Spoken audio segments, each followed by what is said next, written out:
22. Final answer? Yeah, final. Lock it. 22.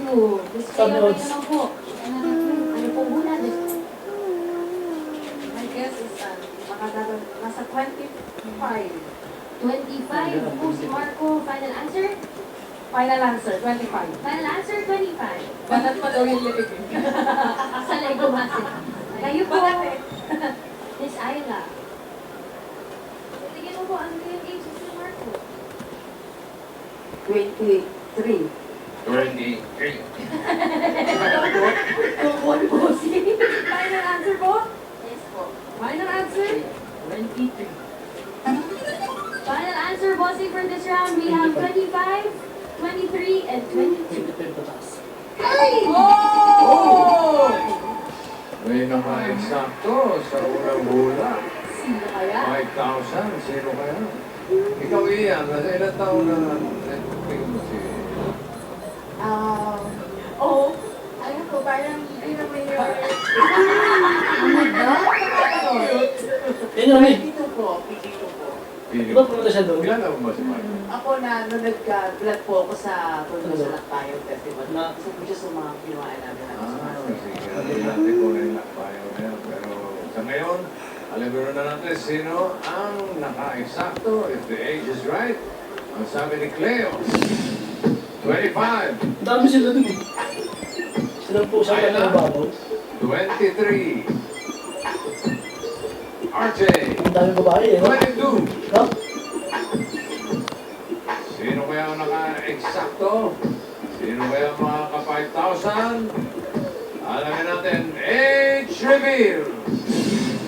Ilang taon na si Marco? 22, 23, or 25? 20! Oh, 30! Bumalik! 25! Sakto tayo tama mula ni Miss Cleo. Meron 5,000, Miss Cleo. Congratulations! Congratulations po. Pasok na rin po kayo sa next round. Marco! Hi, Marco. Hello po, hello po. Welcome to Itoga. Thank you po. Unang tanong, ano ba yung lakbayaw? Yung lakbayo po means lakbay sayo na ginagawa po every year sa tradition po ng Santo Niño. Lakbay sayaw. Oo, lakbay sayaw.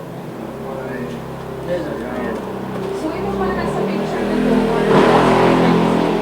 Yes po. Tapos, bakit ito nagbayad? Ayun po kasi sobrang dami pong vloggers na pumunta nung time na yun. Tapos siguro po, Nakita siya. bata. Tapos sa group po kasi namin parang isa ako sa pinakabata po. So parang, ayun po, ako po yung napili nila. Na-appreciate po nila yung mukha ko. So, yun. Kaya mga vlogger. Opo, mga vlogger po. Tapos yung mga tao na rin po na mga nasa bundok. Yung, nandun ba si Ian, no? Ayun eh, Kaya naalala mo ba Sir siya? Ian po, Yeah, pumunta po siya nung nung fiesta na po. Yes na siya.